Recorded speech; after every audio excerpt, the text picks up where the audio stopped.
Everyone knows therapy is great for solving problems, but getting therapy has its own problems too, like finding the right therapist, fitting into their schedule, and of course, the cost. Well, BetterHelp can solve those problems. It's totally online and built around your schedule. It's surprisingly affordable too.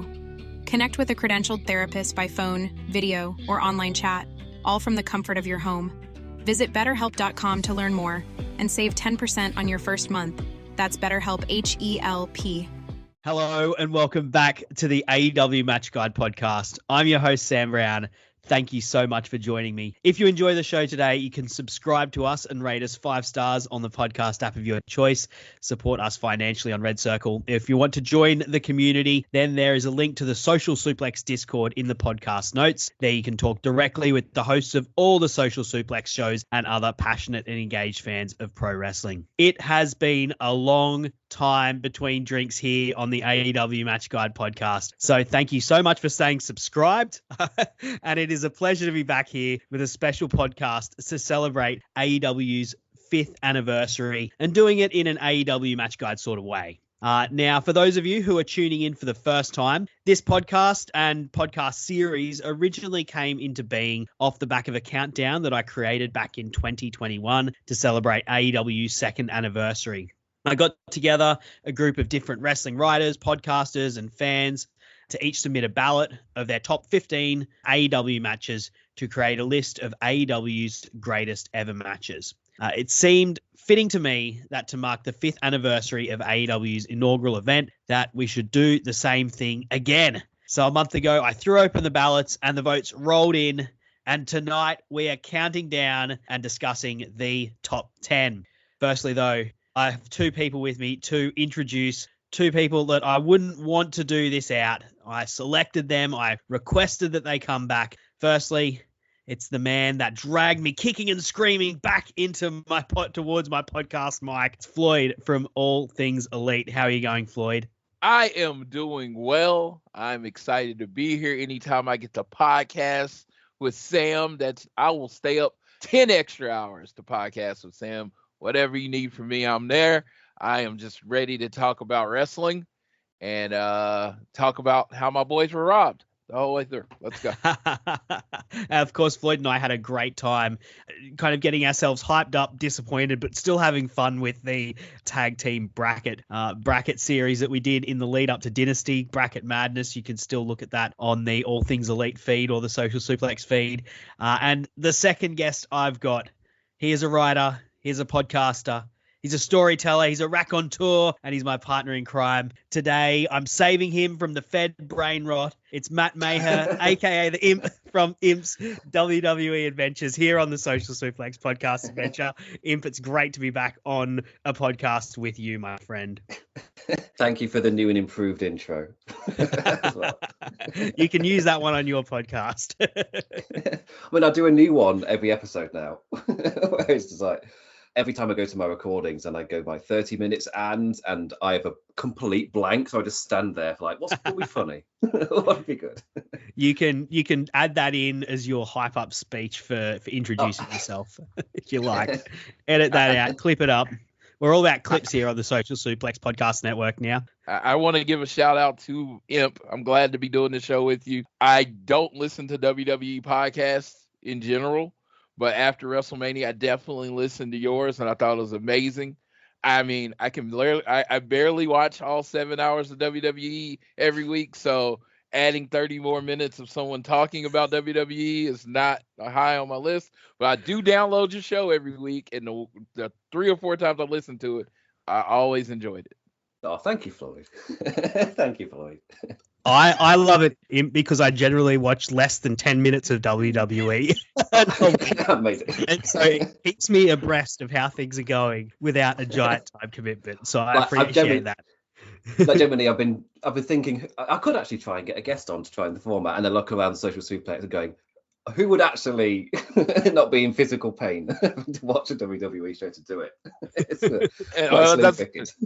I was going to say, I think I'm the only one that literally watches every hour of live WWE programming every week. Well, we're not So here my to only talk candidate- about WWE tonight. I was just saying it. Yeah. I'm Massive cutting tangent. this short. We're here to, as I said, we're here to save you from the brain rot. It's time to talk some AEW. Save me, Sam. Save me.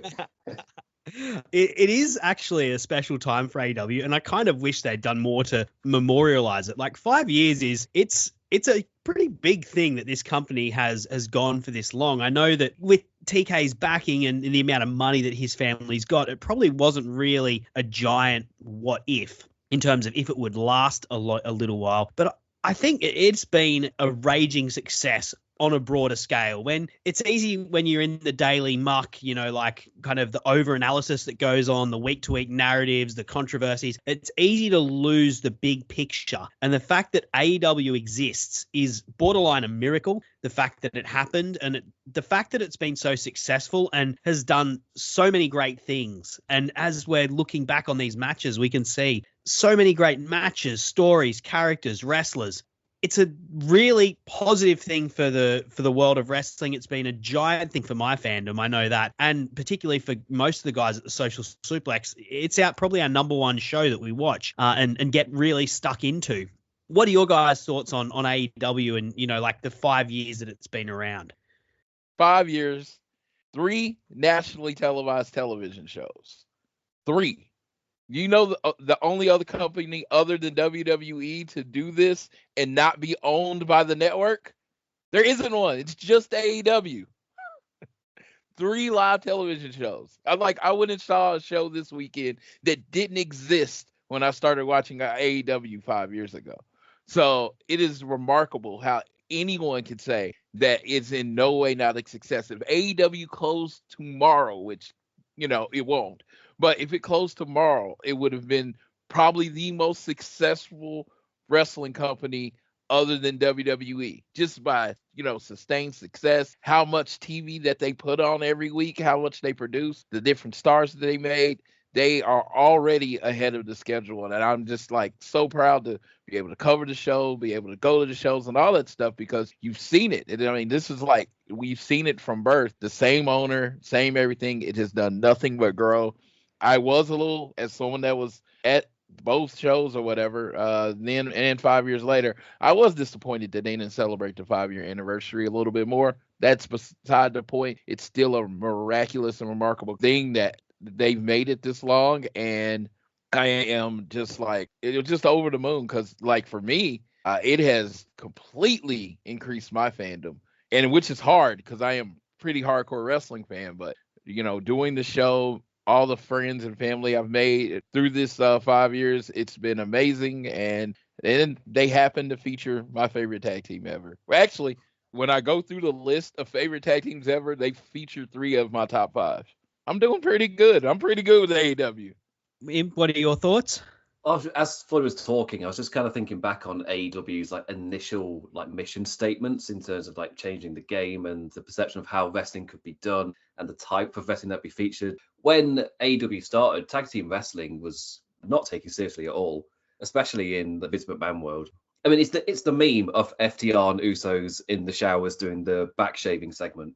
It's not good. It's not good, and that's they're the more serious tag teams. That's what they were given to do. Part of AEW was no, we're going to actually change that perception that tag team wrestling can be just as special. And obviously the way they were telling the stories. I know me and you, Sam, have covered the Hangman arc in the past in terms of a proof of concept of how to tell a story in a different way like that. Just thinking back on it, they have nailed so much, almost like a new normal for the pro wrestling landscape to have these two companies. But think back to 2019, 2018 when things were not good. It's the best way. It's the kind way to put it. Especially if you were to go to a WWE show or watch Raw, every single week there'd be fans kind of chanting against the show because they were wrestling fans, but they weren't satisfied with the product. AEW has given a home to so many, obviously wrestlers and workers, but to fans as well, to a point where both shows in WWE and AEW are both benefiting from that. I sometimes joke that the WWE crowds are just Pavlovian responses, cheer for the thing. However, that is able to happen just because those dissatisfied fans have now got somewhere to go. They're enjoying wrestling again. And that's kind of my overall take with AEW. Overall, they've given another place for fans to feel satisfied and happy with wrestling. All over, fans are just happy with wrestling. Apart from, certain specific sections of weird internet people. Overall, wrestling's in a really good place. And AEW's got a massive part to play with that in terms of being such a strong alternative. I felt like I could go into specifics, but we are on a time limit. Yeah. So I thought but I'll just broadly talk about it like that. To the points that you're making, though, even most people look back at 2023 and, there's been a lot of, even MJF, so on Double or Nothing, MJF returns and he a third of his promo is being like, oh, guys, I'm really sorry about what I did last year. I promise I'm not going to do that again. But if we look back at the matches that are in this list from 2023, it was an incredible year of wrestling in AEW, even for what most people were thinking is like one of the worst years they've had. And, even if you look back on, some of the really dark times of, like 2022 in the post-brawl out where there was just this, it felt like a dark cloud hanging over the promotion. Even amongst all of that, there was great things happening. Yeah, my thought was when I was putting this together, watching the votes roll in, thinking about the matches, is that it is so easy to get lost in the week-to-week not grind, but like the week-to-week hustle and bustle of being a fan. And particularly with a lot of the narrative out there and a lot of the, the stuff that goes on social media, it's so easy to get fixated on the negatives when there's so much to be thankful for and positive about. And that's not saying that we shouldn't criticize where criticism is deserved, but it is to say that there's a lot to be thankful for with AEW. And I think the wrestling landscape is better in a massive way because of the existence of this company. And it's better for wrestlers. It's better for fans. The industry as a whole is healthier. As you said, like arguably the WWE is healthier partially because there's many reasons for that, but partially because of AEW. So look, let's get into the list. You're right, Imp. We are on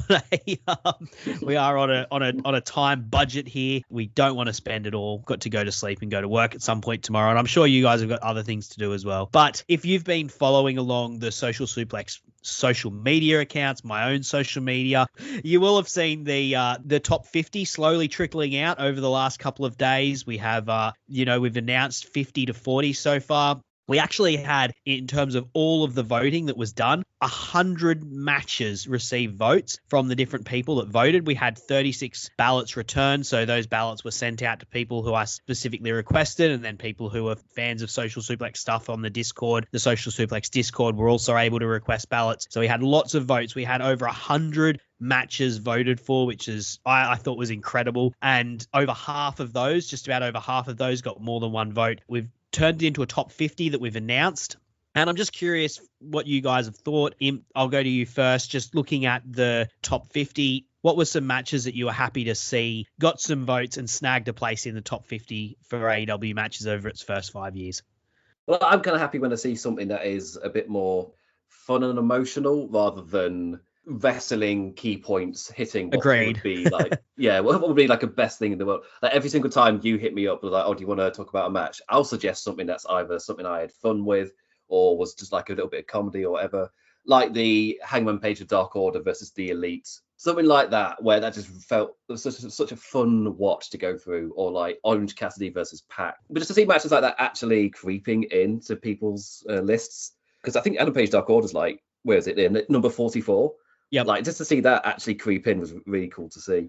With that one, Trish from Trish and Sarah Wrestling Podcast, she had a great quote with that in the thing that she wrote up. She said, at the time, it never felt like the result of a match had mattered more. And I was just thinking about that, and I was so true. Like how invested everyone was in that match.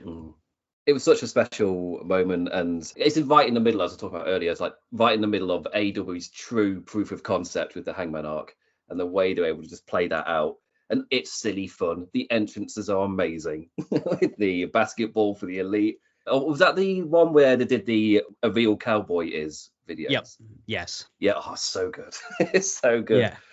Yeah, so matches like that enter the top 50. A stronger emotional connection rather than, oh, this got all the stars type of connection. Yeah, I agree. I've certainly got my own little hipster picks, my John Moxley versus Darby Allin. I love that. Things like that. That I voted for the Adam Page, John Silver, and Alex Reynolds versus MJF, Santana, and Ortiz from the Brody Lee tribute show, which I don't know, for me, I cannot watch without crying. I totally get where you're coming from. It was all I felt like in my ballot, and we'll go through our ballots later on, that I, had those tentpole matches that a lot of which we'll be talking about this evening. But then I wanted to save some spots for the picks that I like, the little the hidden gems that, are not going to be the ones that get 5 stars from Dave Meltzer necessarily, or are going to be the ones that get eulogized for years and years to come, but you just want to remember. And Darby Allin versus John Moxley did come in and tied it for 50, so I was very happy to see that just scrape in. I wasn't the only person that voted for it. Floyd, what were some of the highlights for you, just flicking through the 50 to 40, or even looking higher if you want, in terms of what got some votes? Shout out to the face of the women's division in AEW, Britt Baker, making the list quite a few times. Yep. I was like, I love my lady representation on there. Sam, I made my own special rules for my list where I had to be in attendance for the matches. I think if I tried to do every match I'd ever saw, I don't think I would have turned in a list. It would have just been too much to go through. But no, I did definitely. Thunder Rosa, Britt making the list was big. I see Hikaru Shida, Jamie Hayter. It's like, over the last year, they've been talking about like Mercedes coming in to save the company, which, I love me some Mercedes, don't get me wrong, but there was some talent there, before. Yep. There was some women there that had big matches before. So yeah, that was my focus, is like that what really put a smile on my face. That was on there. And some matches, you know me, I'm an emotional watch. My matches might not necessarily been the most technical matches, but they were the matches that meant the most to me. So yep. I see a lot of even ones that I didn't put on the list because I wasn't at the show. I'm happy they made I'm just like ecstatic that they made the list. And just like some fights, like I see a later one like with Roosh and Bryan Danielson, and I completely forgot that match existed. I didn't review it or look at it, but then I remembered it when it came up, and I was like, oh man, that was a really good match. That's wouldn't have been the great thing about going through the list. I copied and pasted a few to go back and watch some matches that I otherwise probably would have never thought of again. Yeah, there's a great sense of diversity. You've got like Kenny Omega versus El Hijo del Vikingo. You've got, as you said, like Danielson versus Roosh. You've got Yuta and Moxley. You've got Darby Allin and MJF. All these different kinds of things that are going on and different styles of matches. Because you mentioned the women, I'll tell you what my favorite one is that got votes. Tied for 50th. Emi Sakura, Maki Ito, and Veni versus Hikaru Shida, Mei Segura, and Rin Kadokuro from Emi Sakura's gym in Japan when they did the Women's World Championship Eliminator Tournament back at the start of 2021. I don't know, for whatever reason, I feel so romantically about some of the stuff that happened when they had the COVID restrictions. And for me, that was just one example of them doing something that was just so creative and so left field, having this tournament where half of the bracket is shot in this little training facility in Japan, but it just was so different. And someone voted for this 6-man tag that got done in the finals in the Japanese finals of that side of the tournament. I love that got represented. To your point about women's wrestling being represented, it is sad that it hasn't become a bigger thing in AEW. Like this match is made up mostly of men's matches, but that's not to say there hasn't been some shining lights. So I'm glad you pointed that out. Before we get into the top 10, I did want to ask you guys, was there any disappointment for any of you with when you were looking through things that you'd hoped were higher, things that, stood out to you as being like, oh, could this have maybe got a few extra votes? Floyd, I'm pretty sure I know one for yourself that you might want to talk about. Yes, number 20 on our list, the greatest televised American tag team match in history is 20? 20? The greatest American tag team match in history got 20? Shame on all of you. And of course, that is FTR's highest rated as well. It's FTR versus Jay White, Juice Robinson. 2 out of 3 falls from Collision. Yes, it's FTR and Juice Robinson. We speak the Kings. Jay White. It was a great match, one of the greatest matches of all time. I am an emotional person. I'm definitely taking off my FTR glasses for this show and just going to talk about each match individually as to how much I enjoyed it. But yeah, that stabbed me right in the chest when I pulled up the list the first time. Yeah, no, that's fair enough. I felt the same about John Moxley not being in the top 10. That was sad for me. I wasn't surprised, but I was a bit sad, a bit saddened by it. If anything, for you? I mean, I've already talked about Orange Cassidy Pack and how much I value matches like that, but I never expected them to get into the top because I feel like the actual top 10 that we're going to be talking about today, I'm pretty certain I voted for every single one of them just in a different order. Like for me, one of the numbers, like I'll leave it to actually talk about it, but there was one that I put way higher just because of my emotional attachment to it. And I think you did the same as well, Sam.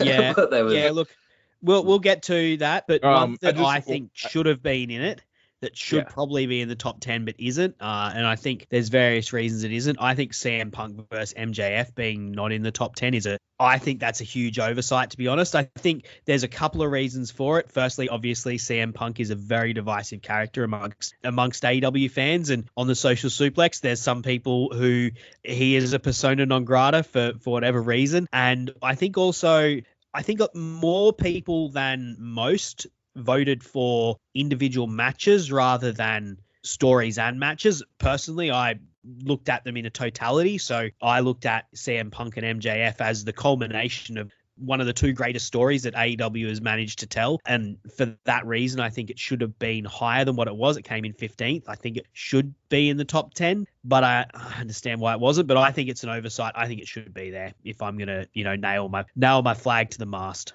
Yeah. The Pack in Orange Cassidy, is that the He's Gonna Try match?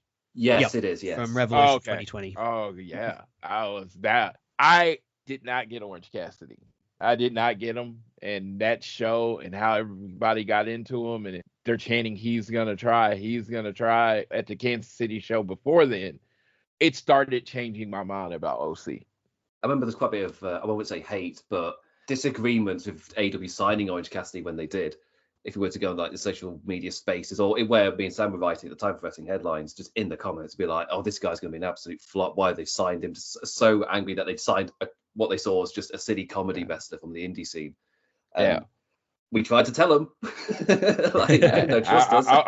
I will tell you, once they announced signing Joey Janela, they couldn't disappoint me anymore. So we were good. Any thoughts on the CM Punk stuff, guys? I put it 11th, so it wasn't in my top 10. But it was close. I felt like worthy of recognition, but it didn't quite crack my top 10. And to represent my tag team partner and my co-host Austin, I gotta say CM Punk's amazing. He's awesome, and he's the greatest wrestler ever. I mean, he made my top 15, but honestly, I thought in my opinion, I love the cult of personality. I love the promos. I love everything in it. But I thought his superstar big match days were behind him when he got to AEW. And he got one on the list. So I'm proud of him for that one. As I said, I definitely think this one should have been. I don't have a lot of time for CM Punk post this, to be honest. I don't think he did a whole lot that's worth anyone's time post this. But this was all-time stuff for me. And as was the CM Punk versus Eddie Kingston. Let's move beyond it, though. Let's get into the top 10, guys. Let's get started. So, coming in at number 10. Matt's nodding at him. Just get bucked. Shot. Lariat. He got him. One. He beat him. We've got a new AEW champ. Kenny Omega versus Adam Page from Full Gear 2021. It came in with 147 points. It had 2 first-place votes. This was the culmination of what I would say is probably the crowning glory of the first 2 years of AEW's existence, the story of Hangman Page's trip from being the first person to announce that AEW exists, getting to the press conference and saying he wants to become the AEW champion, failing, and then over many years, over 2 years, bringing himself back to that point and finally doing it. Guys, what are your thoughts on this match? This is one of the great stories that I think has been told in wrestling. I know you rated this one highly, so I'll throw to you first. Thoughts on this one? Oh yeah, this was in my top 5. For me, this was the proof of concept for AEW's ideology and how to present stories or how you can build characters or do arcs like this. And it was so special, just the way that this had been bubbled for 2021. So it was like 2 years straight of bubbling Hangman Page up to this moment through all of the cowboy anxiety stuff, the splitting with the Elite, and then the fact he has to come across to his former tag team partner in Kenny Omega and overcome those fears to even feel like he's worthy of challenging, never mind actually challenging. And that was part of the Dark Order thing, where they did a really good job of using the Dark Order to make it feel like you, the fans, were also lifting Page up. So you're so invested when it comes to that match. And it's such a special match. I didn't put it like towards like right at the top. There were other matches where I just had bigger, nerdier reactions, like, oh, whilst I was watching them. But story-wise, investment-wise, for me, this was the proof of concept firing on all cylinders for AEW. And when I think of what I want AEW to be, in terms of how I want them to kind of like build stars, this is it. This is what I want. I don't want 3-month stories or like a single, like one arc that builds up to a short-term kind of gain or whatever. I want stuff like this, where they really take their time building something up. So, because you get this such a huge payoff like this when you get to the end of it. But for me, that's just what makes it so truly special. Yep, Floyd, you were at this match, weren't you? Yes, I was, and it's number 5 on my list, so it's right there. It's in my top 5. This is the best story AEW has ever told. The story of Hangman. And, I think since they've told it, they've tried, they're trying to find that magic again. I can compare it because of the big failure with the team match that happened at All Out. And I remember, like, I had friends who were like, dude, that was the dumbest thing ever, and why couldn't Hangman win? And I was like, well, Full Gear is I always said, and this was always my point, even in the moment, Full Gear is the show that was named after him. That's the show where he lost. BTE, yeah. Yeah, it's like that's the show where he lost to Kenny Omega originally. It has to be Full Gear. It just made sense. And just the palpable excitement that was just flowing through the arena because everybody was just in it. And Kenny Omega, all the injuries that he was going through and how he carried himself through that match. I always talk about, Cody got a 5-star match with a broken freaking pec. Well, Kenny Omega basically put on an amazing match, a match where basically he didn't know if he was standing up or laying down.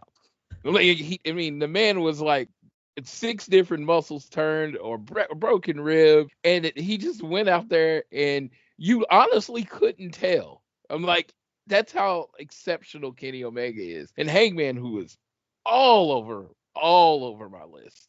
He was the guy. Like when I first Hangman, he was just the hanger-on of the Elite. He was just that guy over there. He lost all the matches. Cowboy shit. And the storytelling, the belief. Again, like I said, I'm an emotional guy. And it's like, when it comes to this one at the end of that match, tear in my eye. Long before we really focused on the other one, Hangman finished his story. So it was great. There's a few things I want to say about this. Firstly, I love that AEW chose to tell a story about a hero that was different. Their first major face that they built up from scratch was a guy who was very different, a guy that from the stereotypical wrestling heel, it's a guy who talked about his feelings of anxiety, his feelings of worthlessness, and who struggled with self-belief, when normally the typical traditional face is Hulk Hogan, it's Steve Austin, it's John Cena, it's someone who has absolute unlimited depths of self-belief. And Hangman Page isn't someone like that, but as you said, it allowed the crowd to get behind him. And I think particularly for like us middle-aged millennials, like it's very relatable as well. So I love that. Secondly, this is a program that is not just great with wax lyrics about how it was so successful critically, but it also drew serious business. Like people forget that this program coming in the summer of 2021 drove AEW's TV ratings before CM Punk showed up. AEW was peaking and was challenging at all-time high ratings for Dynamite in the summer off the back of this storyline because people were so invested and they wanted to see what would happen next. And, this helped draw that giant sellout crowd at Full Gear that it drew 180,000 pay-per-view buys. And also thirdly, we talked a lot about the story, but this is also just a great match. I never got to actually do a podcast about it on the AEW Match Guide podcast. I did podcasts about all of the matches in the lead up to this one. I actually wrote a piece when the old Lords of Pain forums was shutting down. I wrote a number of pieces that have now been deleted and just part of my Google Drive at the moment. But I wrote a piece about this actual match, and the way that they structure the match reflects all of that in the story. It's a really great match in terms of how Kenny Omega takes over and dominates. But Hangman Page is able to fight his way back in, and eventually you get the Bucks coming down and splitting themselves and cornering both men and giving Hangman Page obviously the nod to finally take out Kenny Omega and get that win. Very emotional, but also like just a really great match, a really great wrestling match, and finished with a double buckshot lariat to take out Kenny Omega, who'd also had a really good run as the champion for nearly a year. So yeah, this, I don't know, for me, this feels low, even being at 10. I want to push it higher. I understand why people voted as 10. As I said, I think a lot of people looked at individual matches rather than stories, like full stories, but I can't see this match without seeing the full story.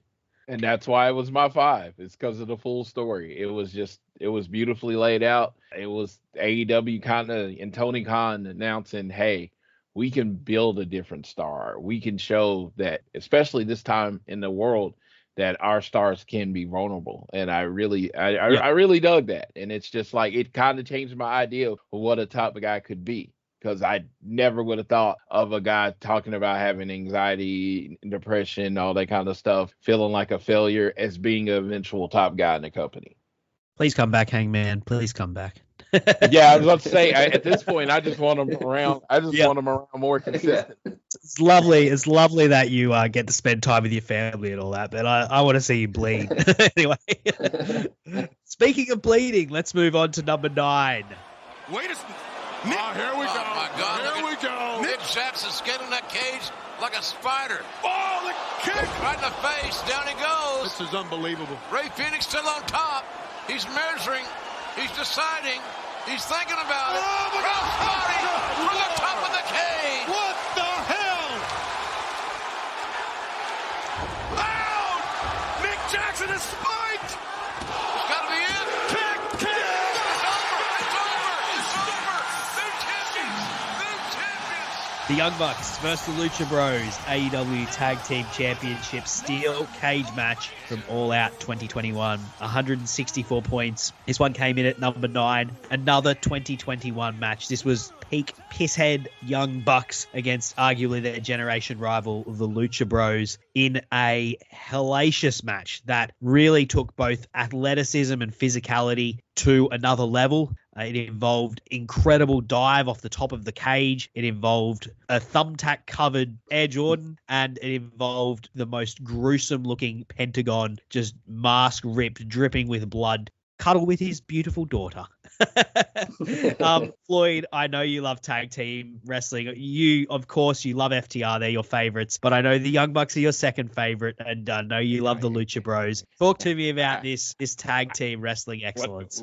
Yeah, when I say 3 of my favorite 5 tag teams of all time are in the company, you just named 2 of them, the Young Bucks and the Lucha Bros. And I was at this show. I remember it was the Young Bucks were having this dominant run. So it really did feel like either team could win. Yeah, I did not think it was a slam dunk that the Lucha Bros were going to win with all the cheating and interference they've been doing. And then the thumbtack Nike. I remember I actually had a better seat during this show. And JR is a huge Lucha Bro fan.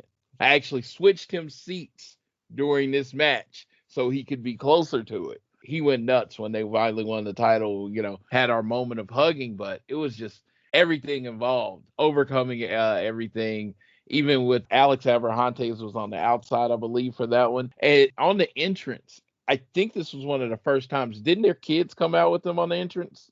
It might have been a rapper. I don't think their kids came out, but they had the giant headdresses, and they had, I think Mikey Ruckus and another rapper wrapped them to the ring. Okay. I got that one confused with a different one. But yes, it did feel so big.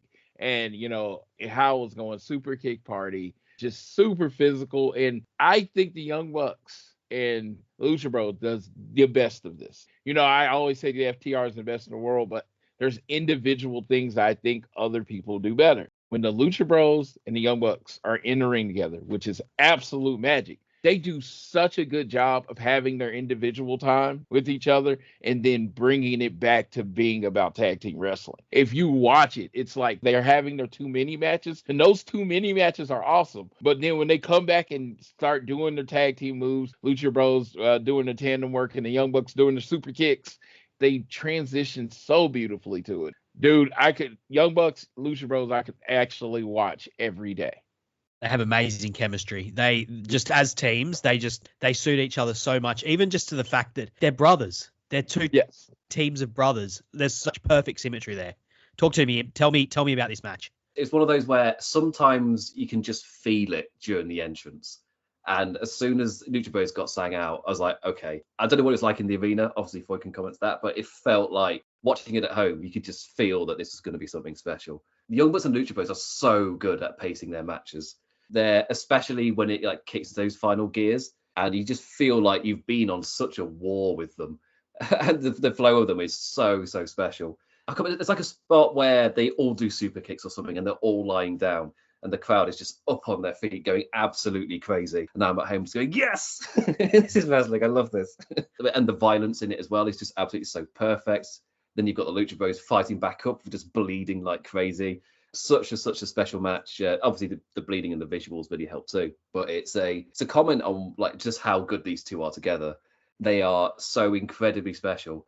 And then you add the violence that's in this one on top of it, and it's just like an extra gear that we don't always get to see from their matches. Well, they were hitting an amazing flow, but then this match here took them to such an amazing gear. Like for me, I use this as my example of this is how strong the top 10 is. This only got in, and this is exceptional. Yeah, when these two teams are really going at it, and particularly in this match, even though like everything is very well sequenced, it feels chaotic. It feels super chaotic. The moves feel spontaneous still, but that's just a symbol of how well things are like meshing together, and they're just so on the same page that it feels spontaneous, even though it isn't. And even though they're working together, you don't get that feeling when these guys are at their top level. It just feels like a whirlwind of action and violence and blood.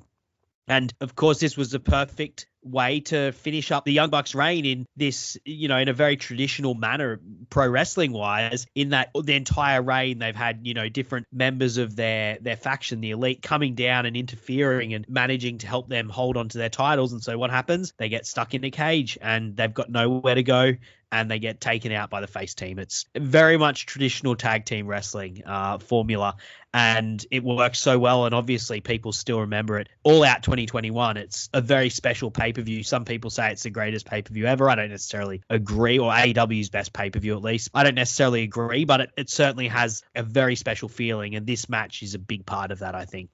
But we need to move on. Speaking of special feelings, also speaking of blood, but very special moments for the company. Number 8. But Dustin, I don't need a partner. I don't need a friend.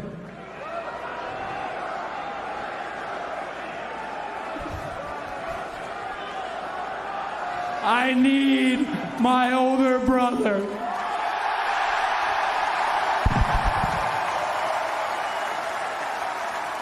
Cody Rhodes versus Dustin Rhodes, Double or Nothing 2019. This got 200 points. It got 2 first place votes. In the first ever AEW Match Guide that we did, this one came in second, clear second, and it is something that I think will live in the memory of AEW, day one AEW fans forever. It sort of planted a flag for the company. It was, very much a vital match for the company to have on its first pay-per-view, something that would immediately show that they wanted to be different and that they could produce greatness. The memory that I have from this is just the emotion of it. Not a dry eye in the house, as afterwards Cody had these two brothers, blood all over them, both of their blood all over each other, having shared this match, Cody getting in the ring and saying, I've got a tag team match. I don't want a partner, but I need my older brother, and them embracing. And man, I still get goosebumps thinking about that moment. Floyd, Cody Rhodes is your man. He's your guy.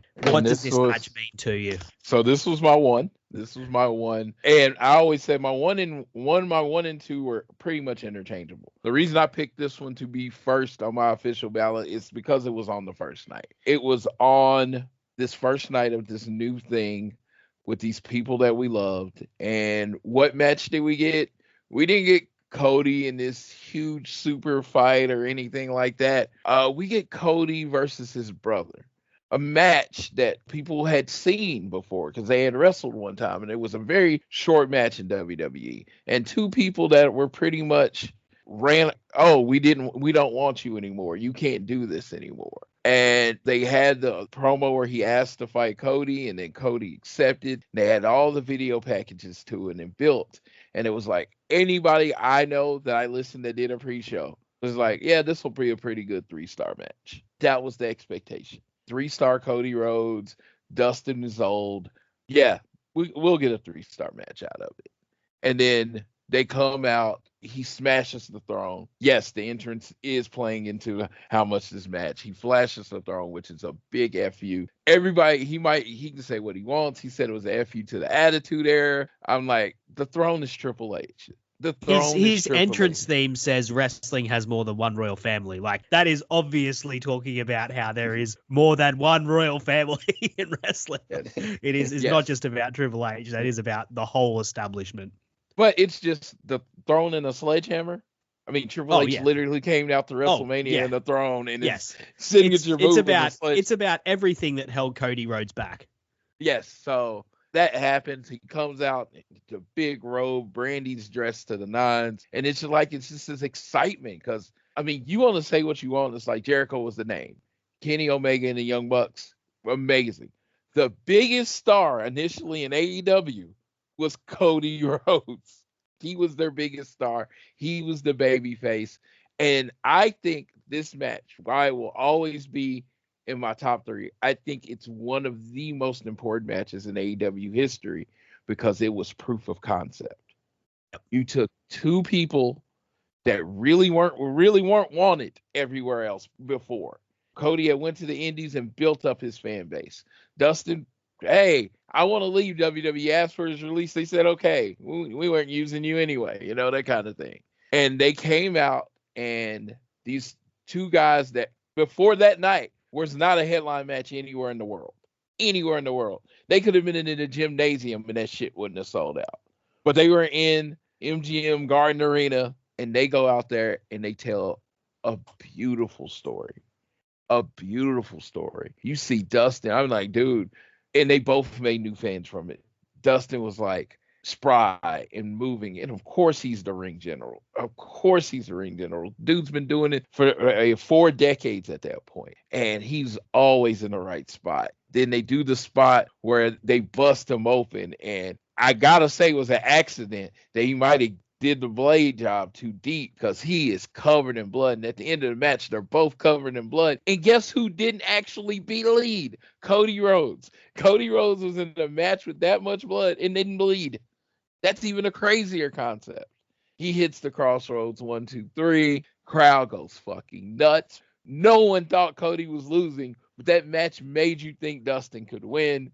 The first 5-star match in AEW history, the proof of concept, the sledgehammer to the world that AEW was here. Cody Rhodes versus Dustin. It meant that fucking much. Yeah, I agree with everything you've just said there. Like, AEW needed this statement, and Cody Rhodes was the one that wanted to make it. Like, the stuff WWE, we're going to do our own thing. And everything about this match was Cody Rhodes rebelling against what he'd been told. Not just what he'd been told that you can't become you're not the main eventer, but you can't have blood in wrestling. You can't have a main event match with your brother. All these things. This is Cody Rhodes going out there specifically wanting to prove them wrong. And yeah, as I said, like, this planted a flag for AEW. Imp, what are your memories of this match? Well, it's fair to say all three of us ranked this highly. Like, this was my number 2. It was my number 2 when we voted all those years ago. It still is now. I feel like my 1 and 2 might just be locked in forever now. Nostalgia will kick in and make that even harder to break. But this match, it was, in terms of, we've talked about proof of concepts of like different parts of AEW, but this was at a point where they're putting forward what their identity as a promotion, like, at all, is probably going to be. Because all we'd had at this point were, I think we'd had like the little specials. I can't remember how many came afterwards. This is the first one, isn't it? This is like the first AEW event. Yep. There's All In before this. And I guess the All In match with Nick Aldis was partly why people had that kind of reaction to Cody being like, we've just seen a shenanigans full NWA title match. Probably going to be another shenanigans full match with his brother.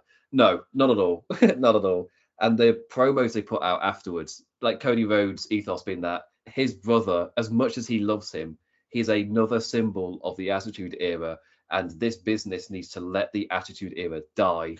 And I just absolutely loved that. He's still trying to kill it. Yes, because well, you look at in terms of like the core concepts of his character that he's taken over from AEW to WWE, I feel like this is one of the strongest parts that has carried over. And to a point where you go on Twitter now, you see so many people just saying, oh, now this is better than the Attitude Era, and just making all these comparisons when Cody Rhodes is such a core part driving that. And it arguably didn't matter what company he was in. Once he became that star level, he was like, I'm going to do this. I'm going to take us past the Attitude Era. We've got to stop staying there and looking backwards. We have to move forwards. Tying that in with AEW, I thought was a really smart idea because that fan base wanted something new. Cody Rhodes and Dustin, they went forward with this match and they were like, okay, we're going to tie that into the identity and give you something to really use to fuel further for this company. Because it was like half a year till 4 months until like AW actually started at this point. And this was so needed just to tell fans, okay, we're going to do blood. We're going to do stories of this emotional level. Because at the time, 2019, wrestling stories were shit. It's the best way to put it. The kindest way. 2019 WWE. I'm not talking about like New Japan and stuff, because obviously they were hitting all strides that way. Terrible. They were doing Superstar Shake-Up. Like, it was throwing shit at the wall, a wild card rule, who attacked Roman Reigns in one of the... Brock Lesnar.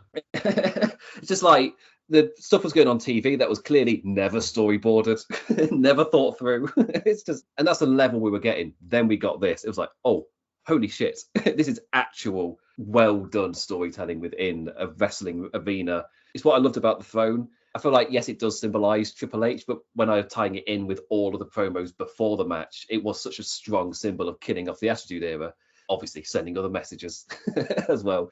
I can remember at the time, loads of people just were fixating on that and got really pissed. And I'm just like, that is one part of a much bigger message. And you're kind of lost on this one thing. The rest of the message is the much louder part. Surprise, surprise, now they're all on board with the message. That was what Cody was talking about the entire time. This match was so special. I too tear up whenever we get to the end of it. I loved the Young Bucks on BTE taking the piss afterwards as well.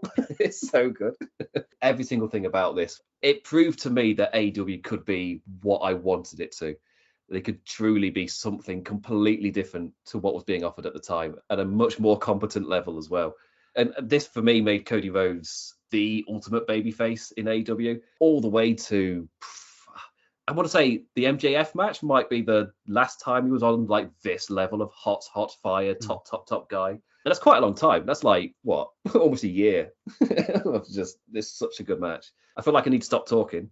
Otherwise I'm gonna it's a great, I mean, it's a match. It's a great match to talk about. Probably one of my favorite podcasts that I did when I was reviewing matches on this podcast was when I talked about this match with the Doc Chad Matthews, because it's just such an incredible moment for the company, such an amazing memory. You know, it's sad that Cody Rhodes has left. You know, when you look back, it was probably the right thing, as you said, Floyd. Like, this 2019 version of Cody Rhodes was so hot, and the fan base was so behind him, and you know, it's translated so well to WWE as well. But let's move along. We'll move along to number 7, which is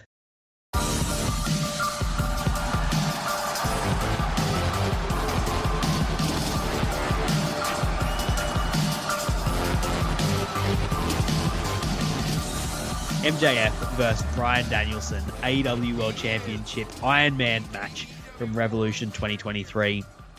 This one got 213 points, had 2 first place votes. There's a lot of comments about in the verbatim from the voters saying that this was the greatest Iron Man match ever, the best pure wrestling match that AEW's ever had. What are your thoughts on this Iron Man match between MJF and Bryan Danielson? Like, I'm not always the biggest fan of an Ironman match just because they're so difficult to pace, especially if you're going for the full hour with extra time or whatever it's called. Extra time's our football term. But when you're doing that, because I've seen so many different versions of the Ironman and I've never really enjoyed any of them. Then we come to AEW and suddenly we're just getting an abundance of them. Like the Wangman match didn't make the list, but that is another absolutely exceptional Bryan Danielson Ironman match. I think I reviewed that one with you, Sam. By the Wangman match, you mean, of course, the 60-minute draw on Dynamite and Winter is Coming. Yes. between Hangman Page and Bryan Danielson. Oh, it's not Iron Man, is it? It's just a Southern match. No, they just went for a 60-minute. No, but like I get what you're saying. An hour is a long time to watch people wrestle. Like I think of like Shawn Michaels, Bret Hart, which to me is one of the most boring matches in history. I find that so boring. But for me, I absolutely loved this match. The pacing is absolutely exceptional. And then when you get to the end part, and it's just that visual of Bryan Danielson, all these years later, I still get it wrong, doing push-ups as MJF is getting the gas mask. It's like, oh, it's so good. He's getting the oxygen. He cannot go anymore. And Bryan Danielson is just taking the piss. It's so, so good. Not talking about all the different beats throughout the match that just make it flow so well. And for me, that just screams the talent of both these guys. I'm assuming, especially Bryan Danielson, just to make a match this long flow that well and at that pace as well. Because I got the same feeling watching Hangman versus Danielson, where I was just like, surely they can't go for the full hour like this. And if anything, they kick it up for the second half hour. It's just absolutely exceptional. Yeah, for me, this was the peak of MJF's reign. I think this was the best thing he did in his reign. A lot of that comes down to just Bryan Danielson, who is a wrestling genius. Like, I'm not saying MJF isn't great, but Bryan Danielson is in ring almost untouchable when it comes to things like his way of pacing things, the way that he shows his character in ring through actions, like, as you said, doing the push-ups. The star jumps were the thing in the match with Hangman. But then also the viciousness that he has. And then when he wants to show the desperation and the aggression at the end, it just makes for such an electric atmosphere and such an engaging match, which is displayed in the fact that this goes for 60 minutes. But if you watch it, it goes really quickly, unlike, some Iron Man matches where it does feel like you're counting down every second. Floyd, what do you think of this match? Okay, I thought this match was exceptional. Of course, like everyone. It's one of those, thought harder, it probably would have been higher, maybe. Bryan Danielson's just so good. And everybody expected the match to be great because Bryan Danielson is great. But I felt that day, MJF said, when I put my working boots on and when I want to, I can be just as good as Bryan Danielson. And he just wanted to show everyone that he could work. And it was great.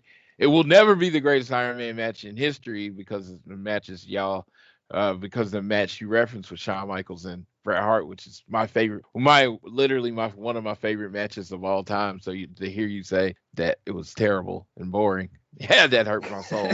But no, the way Danielson and MJF was like, he went to his videos and he went to his tape play and it's like, okay, this is what I want to do. I want to be able to do whatever Bryan went out there and did. And not only did they do that, they exceeded every expectation of an Iron Man match. The oxygen tank was just so great because it was Bryan Danielson's the best wrestler in the world. He's the most fit wrestler in the world. Of course, he's going to have a better stamina than MJF, who's, trying to be a little bit more muscular. So everything that played into the emotion of that match, even down to the final end, which, wasn't the greatest, but when you got to it, you were like, okay, I know the story they were trying to tell.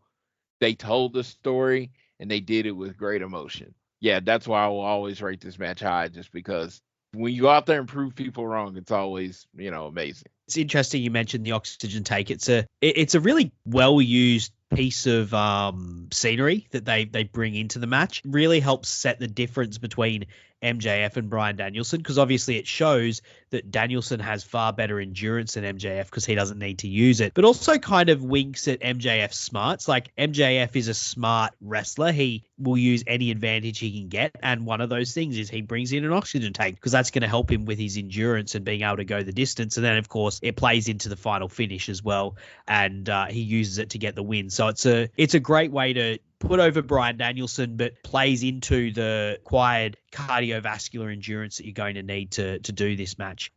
Yeah, and I will say as well, these, particularly the matches that are between 7 and 3 even, were really kind of jostling around as things went through. At one point, this one was coming fourth for quite a while. I thought it was going to end up higher than where it did. It ends up at 7, which is credit to it. But it's interesting to see how this, as the votes came in, this one was actually much higher at one point. Moving on to another match, though, number 6.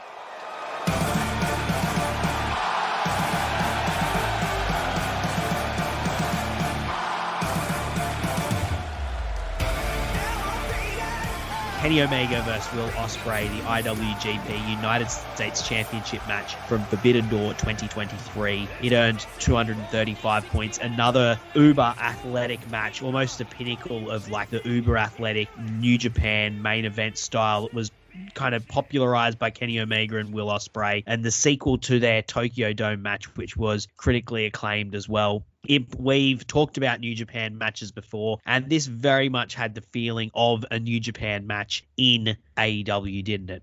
Oh, absolutely. As soon as they started wrestling, it's like, yes, this is the shit. This is it. This is the absolutely special wrestling that really drew us to New Japan. And to get this on an American stage was kind of almost like a dream come true. An amazing follow-up to their match of the year. I felt like, I think in 2023, in terms of like, what was my match of the year? I think it was just between these two, because they were both absolutely exceptional. It was so special. This is the one that I go back to over the Wrestle Kingdom one, and I think it might just be because of the American crowd. And for me, a really hot crowd can elevate a match, and the crowd were absolutely going crazy for this. It's so strong. I think a Canadian crowd, actually, but I get what you point. Oh, yeah. Well, it was still lovely. It was still great.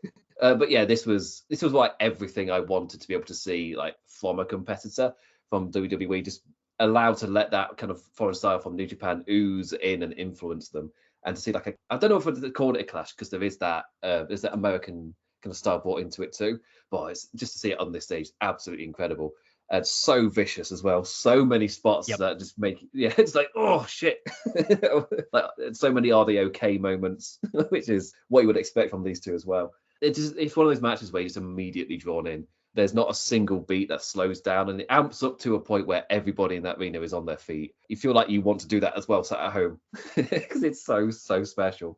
I don't want to run through it bit by beat because we've got so many to go through. But there is generally so many amazing spots in this. The most vicious Tiger Drive I think I've ever seen as well. Yeah, I think both of these guys in their best matches, they always do something that scares you a little bit. And that's the part of the scary thing about these guys in AEW is that AEW doesn't, it's like no restrictions. The gloves are off. You can go out there and you can do something like the Tiger Driver. And it's now become a thing that Will Ospreay's made into a story, but it started in this match because he dropped Kenny Omega on his head in such a vicious way that people were genuinely concerned about it and disturbed by what had happened. And that was off the back of course, their Tokyo Dome match where Kenny Omega beat the absolute piss out of Will Ospreay, like beat his head through a thick Japanese table in like the most demented manner that, I've seen. One of the most aggressive performances I've seen, particularly from Kenny Omega. And in this match, it was almost like Will Ospreay's revenge on Kenny Omega, and they sort of reversed a lot of the spots from their first match. Yeah, it was quite the performance from both men. The one thing I didn't like about it was the interference with Don Callis coming into it at the last minute. I don't think towards the ending, I don't think it needed that. But Floyd, you've seen a lot of matches live. I'm not sure if you were at this one live. It doesn't get much more athletic in-ring wise than Kenny Omega and Will Ospreay. Like, I have my top 5 of best wrestlers ever, or best wrestlers during this period of time. And I always say, if Kenny Omega and Will Ospreay aren't in your top 5, if they're not on your list, I don't care about the rest of your list. It just means nothing to me because it just like there's nothing physically in between those ropes that they can't do and make look amazing. You like the worst thing for a wrestler currently is if Will Ospreay decides to do your move because he's going to do a move and he's not going to use it as a finish and it's going to look better than your finish. He's just an exceptional level of talent. Like you can show old videos of wrestlers and be like, hey, you can just do that. The next generation that's watching, they're going to look at Will Ospreay and they say, I can't do that. They're going to be like, no, who can do that? Because he has just like that natural athletic ability. In this match, dude, the struggle, the story is why I love this match. That Ospreay just has to be Kenny Omega, going into it. He's just like, he was the guy that was supposed to take Kenny Omega's spot. And he had kind of taken Kenny Omega's spot in New Japan. And it was just like old Kenny Omega versus new Kenny Omega. And they took their athletic ability and brought a personal, physical hate to it. And it's like one of those rivalries. It's almost like a little brother where if you're going to fight and the big brother's going to be kind of like, he's going to be mad because he's in a fight, but the little brother is going to be furious because I got to beat you. And that's what it came out. Will Ospreay was pit bullish in this match, trying to beat Kenny Omega. It was just a beautiful story. And of course, everything they did, every move they did looked perfect or violent. That combination. One thing I think that's underrated about both of these guys is their selling. Because we've talked a lot about their athleticism, the viciousness, but part of the reason that they, particularly in this match, things look so vicious is because of the way that they throw their bodies into when they get attacked. Like when Kenny Omega gets shotgun drop kicked, he throws his body back. He doesn't just fall back, he throws it back. And same with Will Ospreay. Like they're both very giving to the other person. And you mentioned in there, Floyd, like there's nothing that these guys can't do, and there's also nothing that they won't do. They will. They will get dropped on their head for the benefit of a match. Like they will sacrifice their bodies for the benefit of a match. And when they meet in the ring, it creates just madness like this, just beautiful madness like this match. Anyone have anything further to say about this before we move on to the next match? Another absolutely mad match. Actually, I do want to talk about the next match. I love this match so much. Okay, well, let's get into it. Number 5.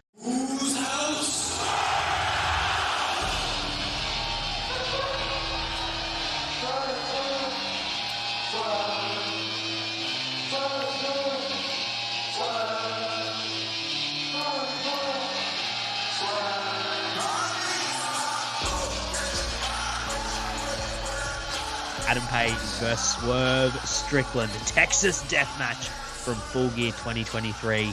This one got 240 points, one first place vote. This match is a horror movie. A hero that is willing to kill against a villain who feels like he can't be killed. Imp, you said you want to talk about it. The floor is yours, my friend.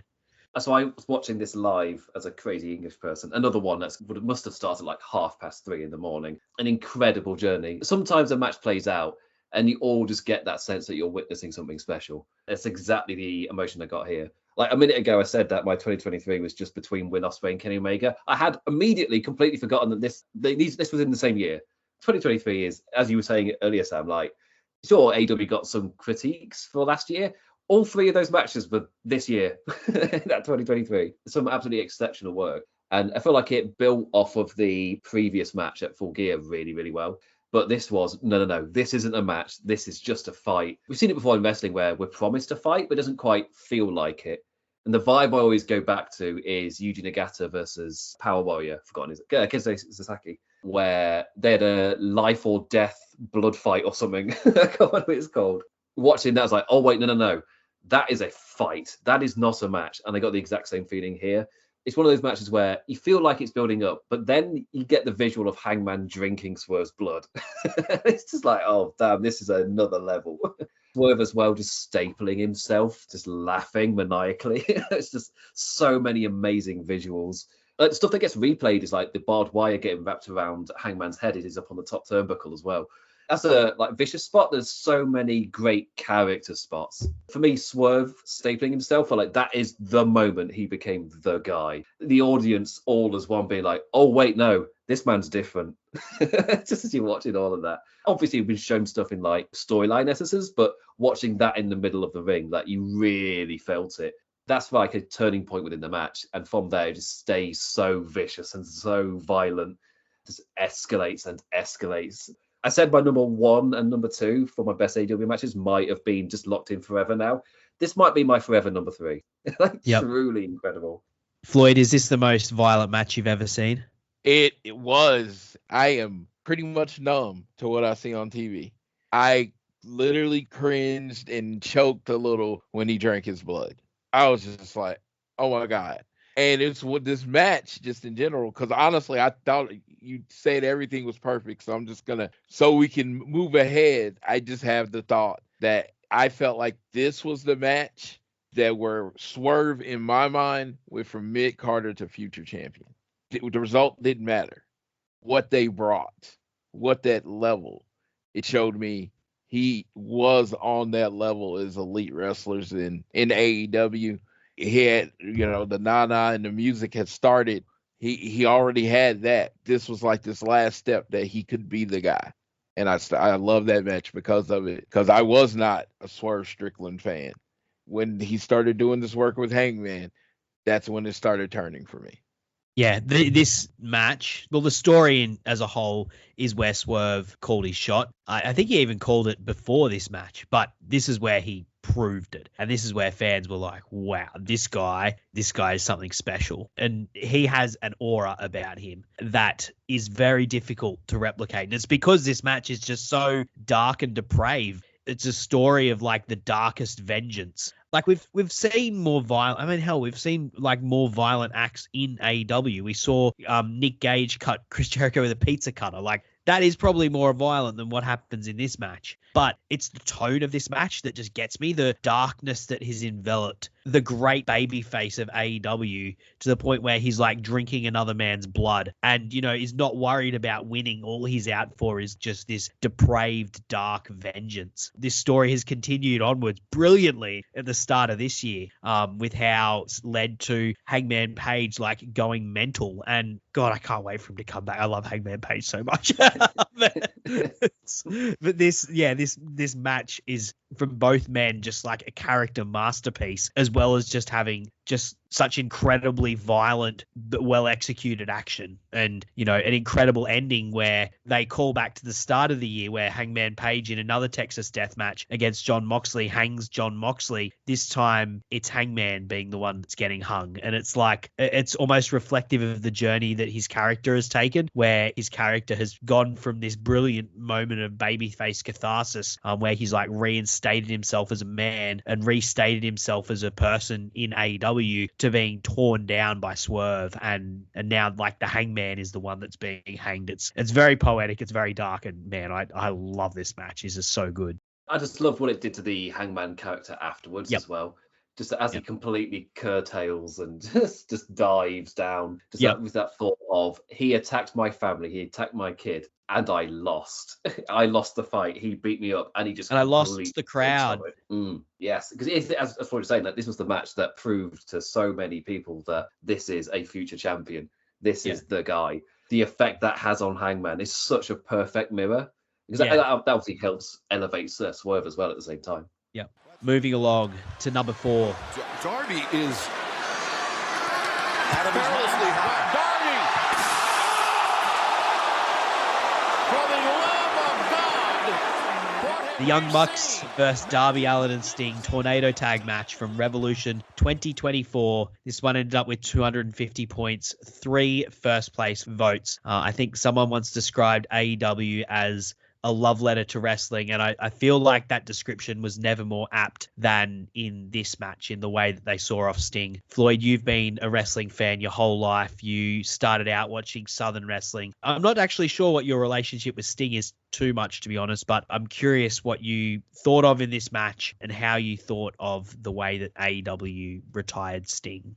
So Sting, this was the perfect last match for any wrestler ever. It's one of those things. someone may do just as good a job.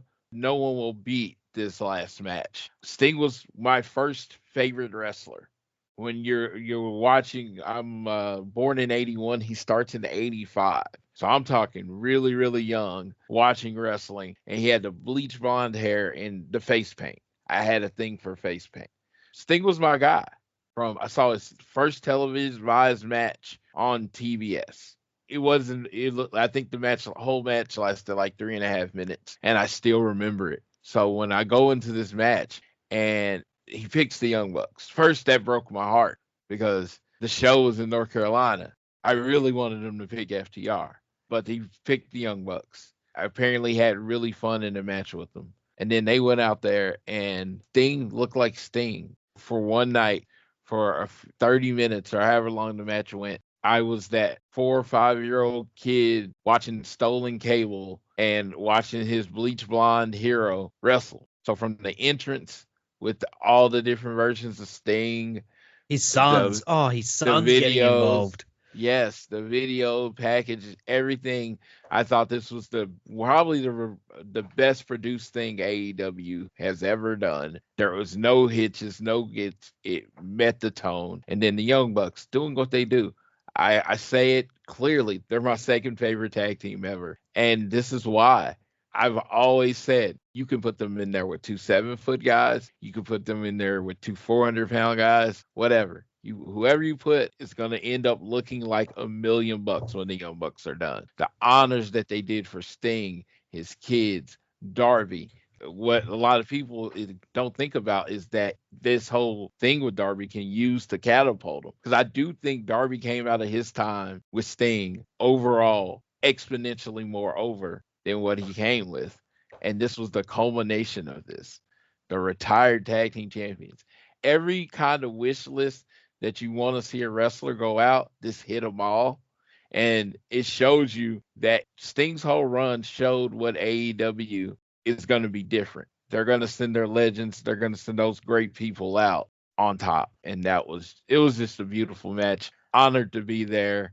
I got glass from Darby went through the glass. I have an actual piece of glass from that table because it splashed and got right under me. And they said, don't pick it up. But I was like, shit, this is history. So I picked me up a handful and put it in my pocket. And now it's sitting in a Ziploc bag right next to my desk.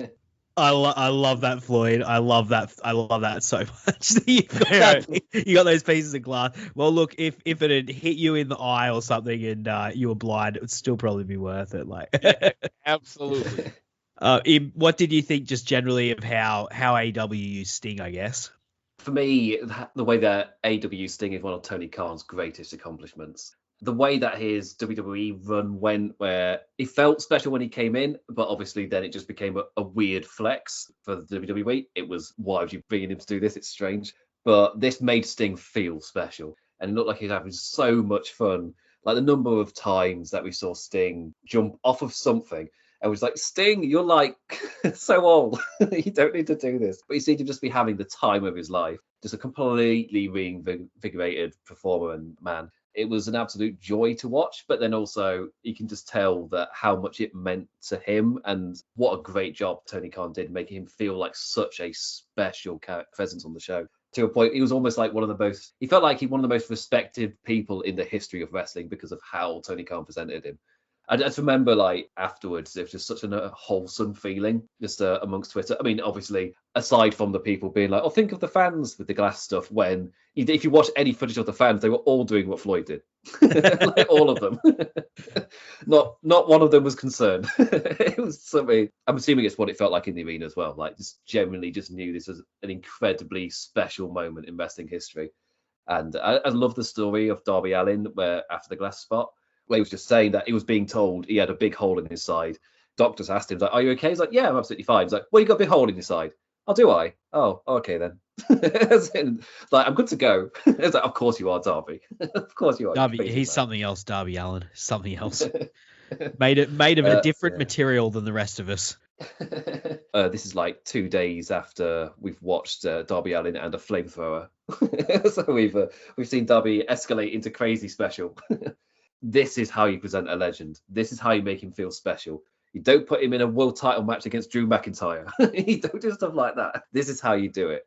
He genuinely felt like an icon rather than us just being told he's an icon.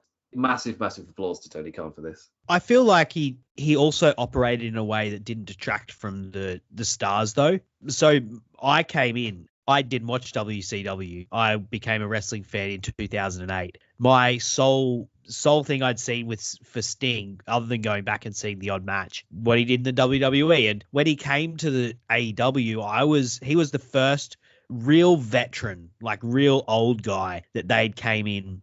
And I was very wary because I'd seen how WWE had been using people like The Undertaker, Goldberg, Brock Lesnar, John Cena, The Rock, like name your star of the past. They were going over guys that I loved, like Dean Ambrose, Seth Rollins. Like they were having to put over these old blokes to the detriment of the product, I thought. And I was very concerned when Sting came in that the same thing was about to happen. I'm glad that I trusted the process, because I think that they managed to thread the needle perfectly. Not only did they make him feel special, they didn't diminish his star power. They enhanced it. If anything, they enhanced his legacy with this run, but they didn't do it at the expense of other people.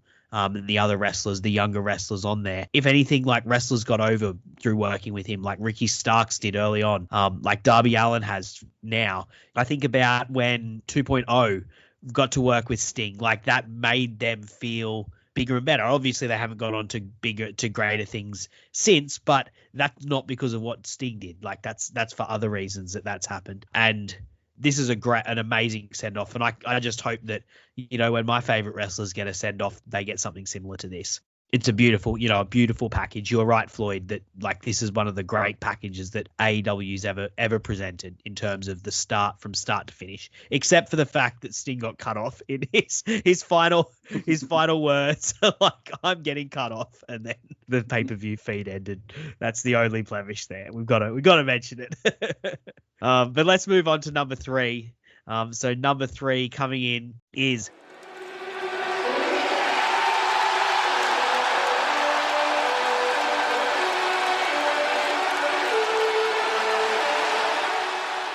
Kenny Omega versus Bryan Danielson from Dynamite Grand Slam 2021. It had 253 points, 1 first place vote. I think in many ways this match is the high water mark for AEW in terms of the surge of popularity that it had in 2021. Heading through the summer, as I said, off the back of the Kenny Omega and Hangman Page feud, into the debut of Malachi Black, Andrade, and then CM Punk, and then the double debut of Adam Cole and Bryan Danielson. And Bryan Danielson says, I want to do one thing. I want to face the best. I want to face you, Kenny Omega. And Kenny Omega saying, hey, works a bit differently here. You don't just get a title shot when you walk in. You got to earn it. But let's do a non-title match. And them opening the biggest show that AEW had done up to that point, Grand Slam, at New York in Arthur Ashe Stadium. And wrestling to a draw, a 30-minute draw. We were on your post-Dynamite review program at the time, and the one thing we said about it was, isn't it amazing how like they've basically wrestled the match of the year and they're still holding stuff back? I thought, look how high it is on this list, and you watch that match and you can just clearly feel, this is like a setup this is like a part 1 or something. This is the introduction of the characters and how these two will flow. We'll get a later match down the line where they're really allowed to take the gears off. And still, it's number 3 on the best ever. Like, it's absolutely insane. If anything, that just says how incredible this is. It is like the mission statement of what they set out to do with the match as well. The entire point of it is to get you excited for the actual match. But it's this good. The actual match is this good. I can't believe that they put on a match this well, because Kenny Omega must not have been in like the greatest of like conditions at this point, and to put on a match this good at that point is absolutely incredible. Speaks to the talent of both men. As in, it genuinely felt like the two best in the world meeting. You could feel it in the arena whenever you watch clips of this match, and it's the start of the match and the fans are just going absolutely mental, and the bell's not even rung yet. They're just existing together. Like, you think, you watch it for a second, you're like, they can take it easy. Like, for the first 2-3 minutes, they don't have to do anything. The crowd can do all of the work. It's really like the two indie darlings of the 2010s. I mean, you could probably say AJ Styles and CM Punk deserve a shout there, but if you're gonna, do 1, 2, 3, 4, then Kenny Omega and Bryan Danielson, along with those two, they're like the indie darlings of the 2010s, and they never existed together. Well, they had a PWG match, but they hadn't since Kenny Omega was not Kenny Omega then, and Bryan Danielson wasn't Bryan Danielson then. They hadn't existed in the space together, and yeah, as you said, like before the bell even rung, the crowd was going mental, chanting, "This is awesome!" And you could like feel the energy coming off the TV. Floyd, you were in that crowd, weren't you? What are your memories of this match? Dude, at the time, I was like, the perfect wrestling match. This was the dream match. Hey, Bryan Danielson, wrestler, blah blah blah, this many times against Omega, and it was like you were getting it on TV. You were getting it on cable. How are they going to present it? Because it's just like, they want to do a long form match. They just kicked the shit out of each other for 30 minutes, and they just beat the crap out of each other. And they gave you every spot that you could hope for. I made a point to tell JR at the time that I need a wrestler that's going to represent me in like a dream match scenario. It's going to be Bryan Danielson, because his dream match is like, I've always wanted to see them. They never disappoint. They always step up. And it started with Kenny Omega. I'd never been more excited for a draw. The only thing that pissed me off about is that meant the match was over. You just wanted more. You got 30 minutes, but it wasn't nearly enough. I love that at the end, they just kept on fighting. Like the bell rang, but they kept on scrapping because they were just like us. They too were just lost in the moment of fighting each other, and they didn't care that the bell was over. They just wanted to keep going. I love that touch at the end. And I also love that, like, you're talking about Bryan Danielson and dream matches. He actually, like, he introduced a lot of things here that, you'd kind of get familiar with in AEW, including like us being very worried for him because, of course, coming into AEW, like we all know his history with concussions, he's going against Kenny Omega, and what do? Kenny Omega just absolutely knees the crap out of his head, like, and does like all of these hellacious V triggers, including one, like I remember he like runs down the ramp and like launches himself. It must be like 4 or 5 meters or something. He seems to like launch himself just straight into the side of Bryan Danielson's head. And Danielson's like, I don't think he does the seizure selling in this match, but I know that I remember people being very concerned about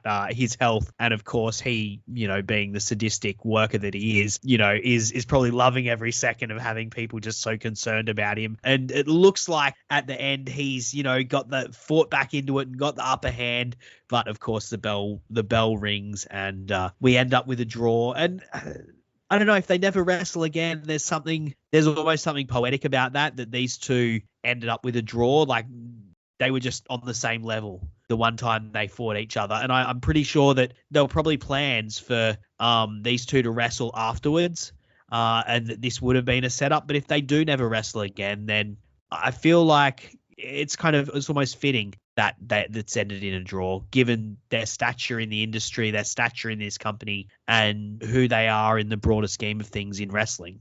I'd like them to get their June part 2, but yes, it's still as they're like all set up and it's all done so incredibly well.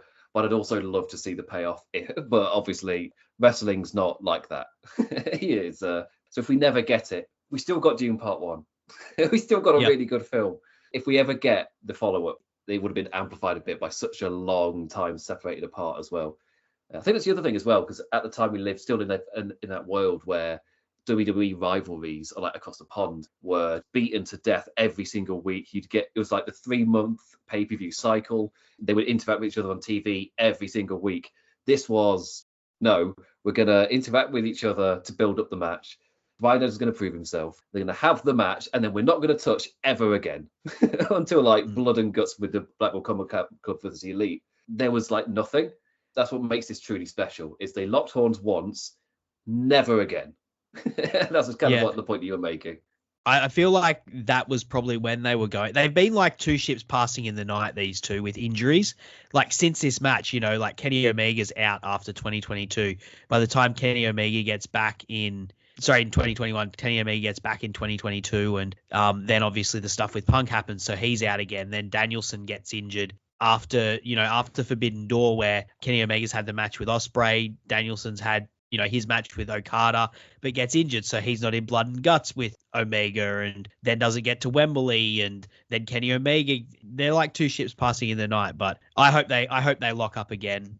So let's move on to number 2. Now look at that shoulder capture, suplex onto the neck. Yes! That's it! That's it! Here we goes again. It's kind of coming up.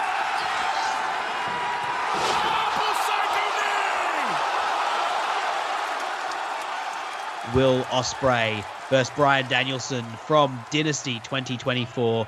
This one had 271 votes.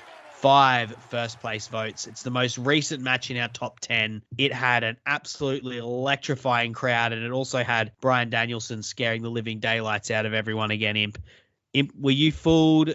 Fool me once, shame on you. Fool me twice, shame on me. Were you fooled a second time by Bryan Danielson's overselling? Like me, the person outside of the investment in the match, no. Me, the person invested in the match, I thought it was such a good story beat. It felt like there needed to be something that escalated to bring this match to an end. Otherwise, it would never end. And obviously, sicko Bryan Danielson being like, you know what I'm going to do? I'm going to pretend. Of course you are, Danielson. You mental man. It was an absolutely perfect finish to the match, just to show the lengths that the opposition was willing to go to.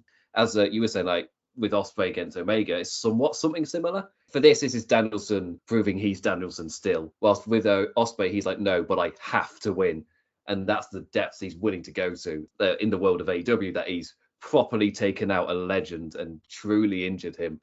And the fact this is number 2 as well, when there's so many incredible matches, these top 10, these top 20, whatever, like so many can switch about and change because there's so many strong matches here. For me, this had that same feeling as we're talking about with Kenny Omega Danielson, where the building is going crazy before anything's happened.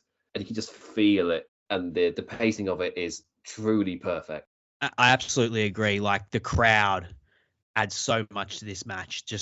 They are just so electric in it. They're rising and falling with the wrestlers in just the perfect way. They're truly complementary to what's going on in the ring. And I love.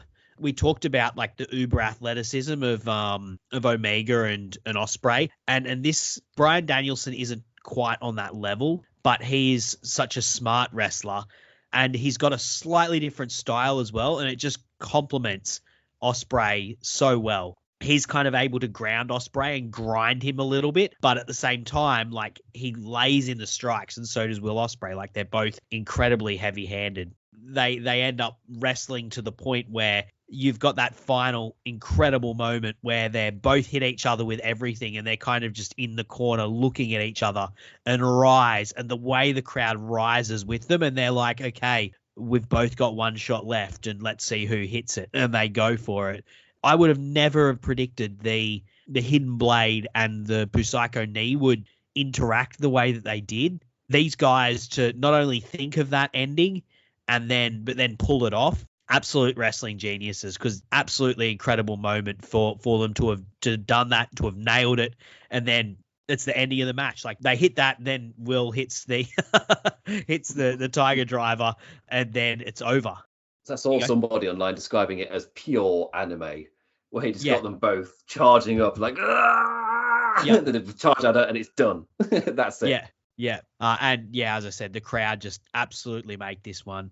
Yeah, this match well and truly deserves to be in this top 10. If I was to say, I think there's a little bit of recency bias going on, but there's no doubt that people absolutely adore this match. Of course, 5 first place votes, and I know people don't give those away lightly.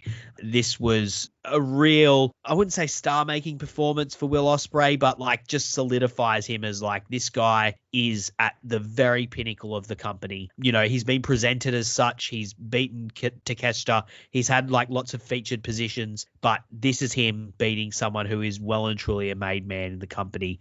And yeah, we'll now move onwards and upwards. He's now a champion. and is obviously looking towards Wembley. I'm sure that he'll be a featured performer there as well. These guys have probably got another match in them if they want, but this is kind of a perfect match. I don't know what more or less they could do to change that. Like between these two, we talked about how Omega and Danielson felt like they were holding it back a little bit. I really don't know if these guys could do anything else more or less, but they're so good that I'm sure they know way more. They know more about wrestling than I've forgot. They've forgotten more about wrestling than I know. Trying to get this sentence out shows, how much more they probably, they would definitely be able to. I guess if they put their minds to it, they'd be able to do it. But this is like between these two. As far as I'm concerned, this is pretty much a perfect match. Floyd, I believe you're in the crowd for this. What was it like being inside this moment? Dude, the anticipation was just crazy. Everybody, when you were talking to anybody before the show, everybody was talking about Swerve, but in that title match, but it was just like, how killer is Danielson and Ospreay were going to be? It was like we knew it was going to be magical before they ever even touched. And when they got in there, it was two elite, above elite, the number one, number two athletes in what they do, put on magic out there. And it wasn't just like beautiful, it was violent. The ending was sickening to a point. Yeah, completely worked me at the end of that match with the whole neck injury. Just, this is the first match.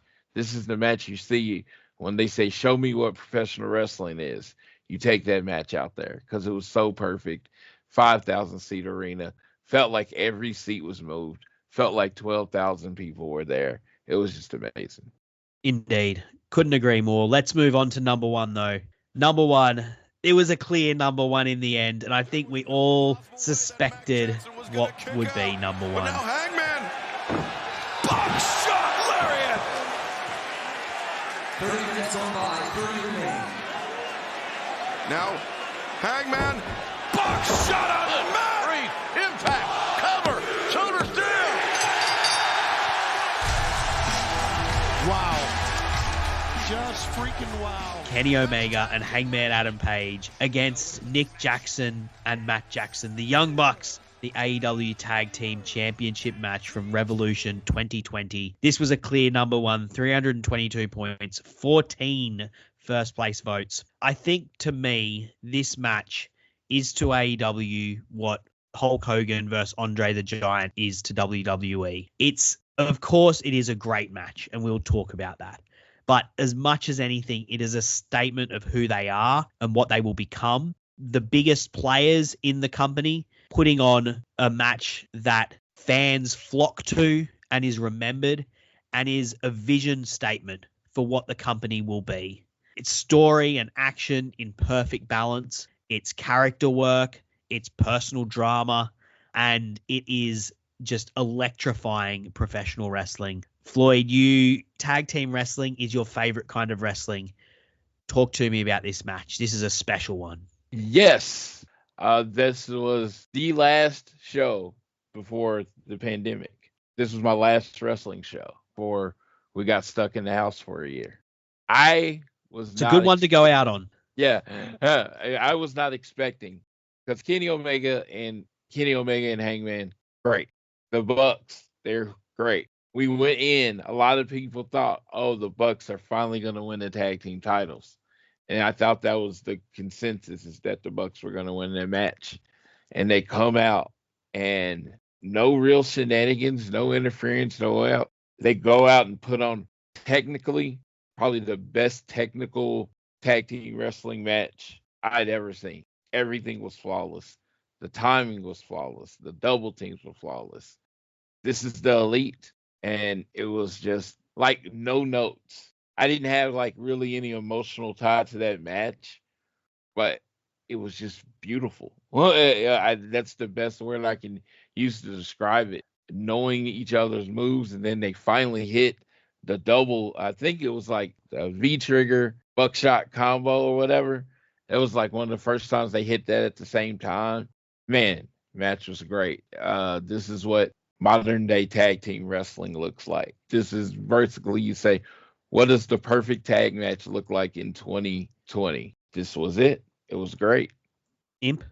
Well, when coming into this one, I was just almost, I wouldn't say desperate, but I really wanted them to, in terms of this era where it's still what is the AEW mission statement, what they're going to be. And I'd seen them do Young Bucks versus Golden Lovers in New Japan, and I'd seen how emotionally special that match was. In my head, I was like, well, if it comes anywhere near to that, if they're able to put on anything anywhere near as special to the mass audience, then we're going to be in for something which will be truly remembered.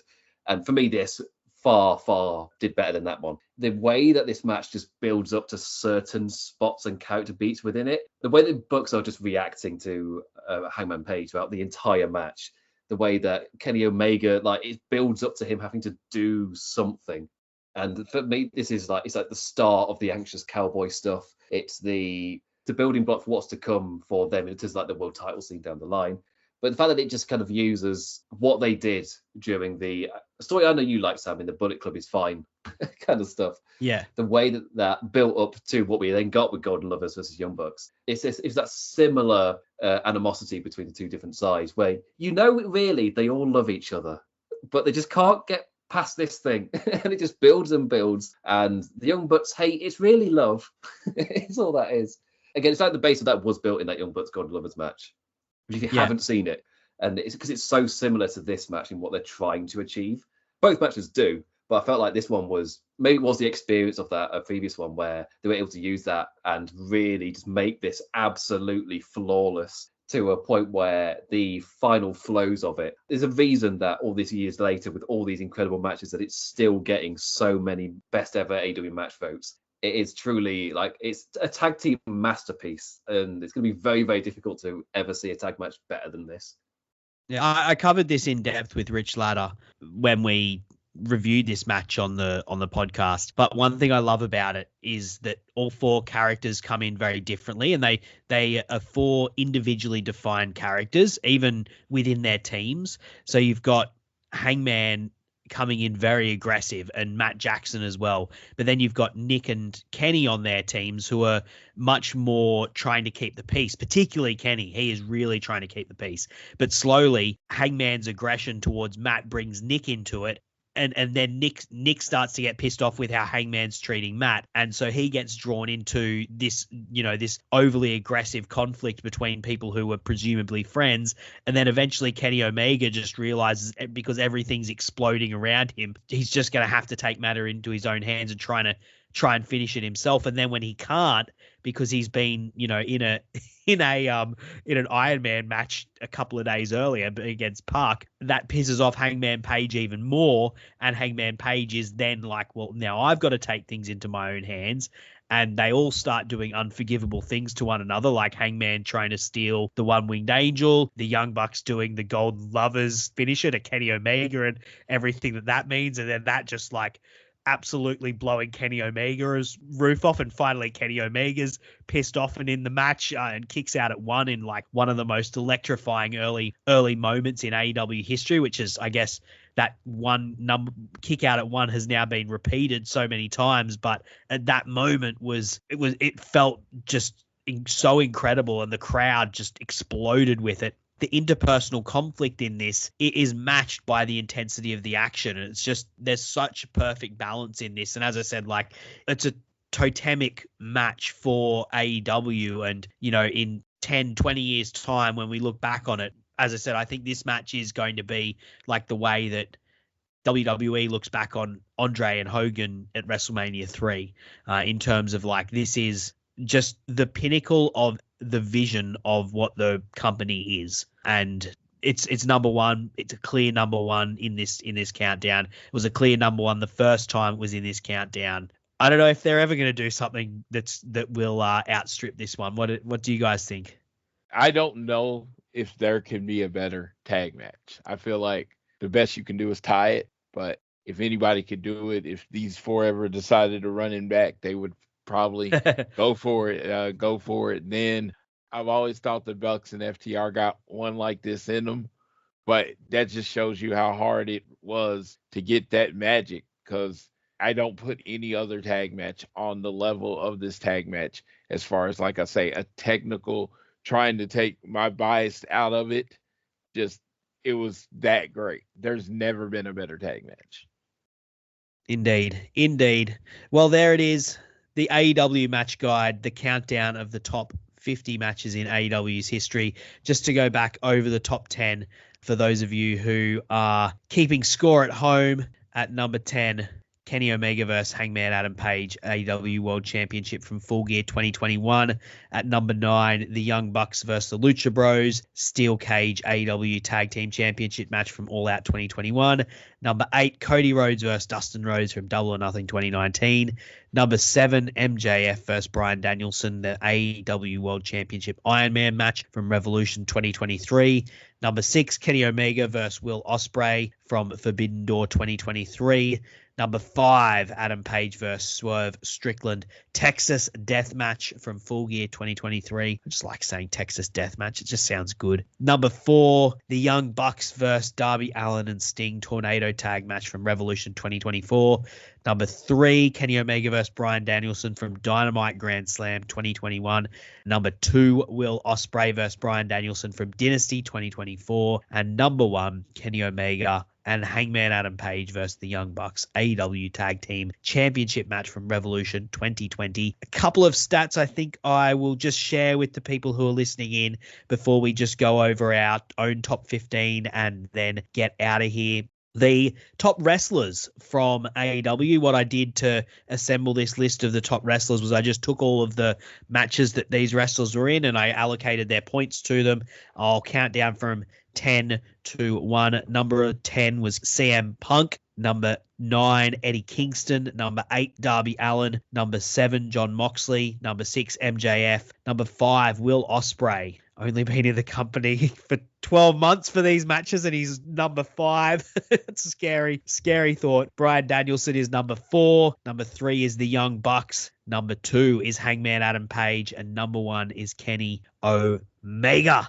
And then also the years and how they were represented, which I thought was very interesting. We were talking earlier about how 2023 wasn't a well-loved year critically, but in terms of matches, 32% of all of the matches came from 2020. The points for the matches came from 2023. 2019 had 322 points. 2020, 699. 2021 had 949.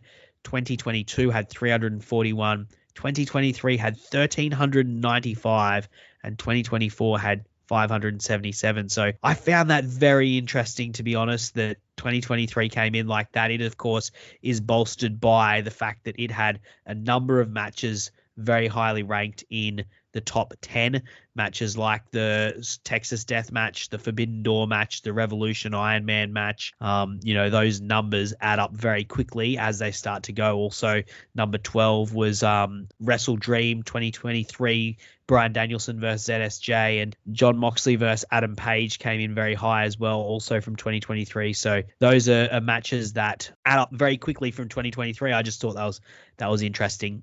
Let's quickly just go through what our top 15s were, the ones that we voted for. I'll go first, as I said, and just give a short spiel if we have anything to say about the matches or anything. I kind of tried to strike a balance between what I'd call my hipster picks and, of course, what I'd call like the truly great totemic matches. So number 15, I had Adam Page, John Silver, and Alex Reynolds versus MJF and Santana and Ortiz. That match that I, can't watch without crying. Then Britt versus Rosa, the lights out match. Anarchy in the Arena was my number 13, the first one. I just think that sets such an incredible tone and has set something special that they can go back to every year. Shida versus Hayter, that's Hikaru Shida versus Jamie Hayter. That's my pick for the best AEW women's match that they've had. That Willow versus Monet match is pretty close. Then I've got Mox versus Brody. 11 for me. Danielson versus Hangman, the draw at 10. Stadium Stampede at 1. At 9. Gosh, I'm getting myself wrapped up here. It's clear that it's must be late at night for me. Eddie versus CM Punk at number 8. The most ferocious 10-minute match you're ever going to see, and incredible build on top of it. I already spoke about Punk versus MJF and how highly I regard that one. That was number 7 for me. Number 6 is a bit of a hipster pick, but Jon Moxley versus Eddie Kingston, their I Quit match. I've gone back and rewatched that a number of times in the process of this, and I think the promos and the match are very underrated, and that's a forgotten gem almost from the pandemic, and the best match from Moxley's incredible 2020 reign as AEW champion. Number 5 was Hangman versus Mox. Don't need to say too much more about that other than that I love both those wrestlers so much, so of course I voted for it. Number 4, Swerve versus Hangman. Number 3, Hangman versus Omega. 2, Cody versus Dustin, and number 1 was, of course, the Revolution tag.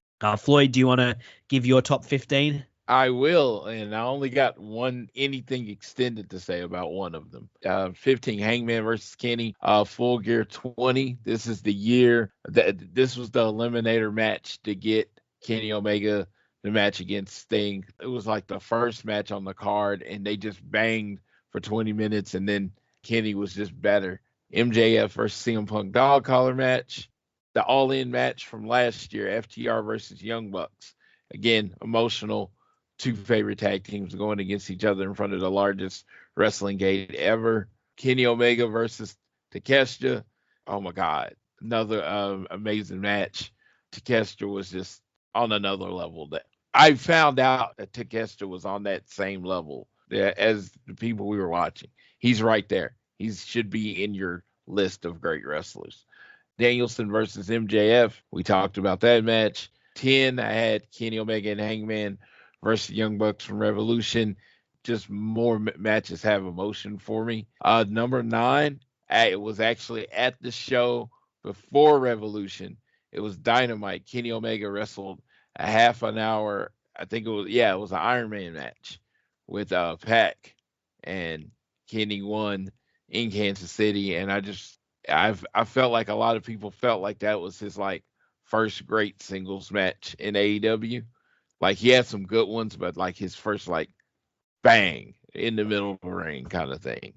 8, we got Sting and Darby versus the Young Bucks. Talked about that. 7, my actual favorite Young Bucks and Lucha match, Esco de la Muerte, August 31st, 2019 All Out. I was in the first row. I was actually in the spot where they used the area right in front of me to set the ladder up, and then they jumped off the top, and I think they went through the ladder on that match. Freaking crazy. Probably, if I had to say my favorite show I ever been to, it was probably that show, just because I was just so into everything that was going on. Then Ospreay versus Takeshita, Revolution this year, jaw-dropping.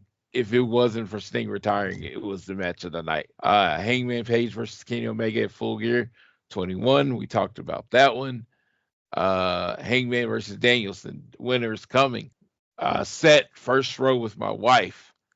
I wasn't sure. My wife has a very short attention span. She'll be like on her phone or something. She was completely engaged for that whole match and said that was the best match she had ever seen in her life. That warmed the cockles of my soul there. So that was like, that match is always going to mean something to me because of that. It made my wife like appreciate my art. That's how good it was. Then Ospreay versus Danielson, Dynasty, probably the best wrestling match I've ever seen in my life. Didn't mean the most to me, but it's probably the best wrestling match I've ever seen in my life. And I doubt I'll ever see a match that good ever again. Young Bucks versus FTR. We did a show about it, so don't gotta go too much about it. Watch out, listen to the AEW Match guy with Sam, with me. You'll hear how much that match means to me.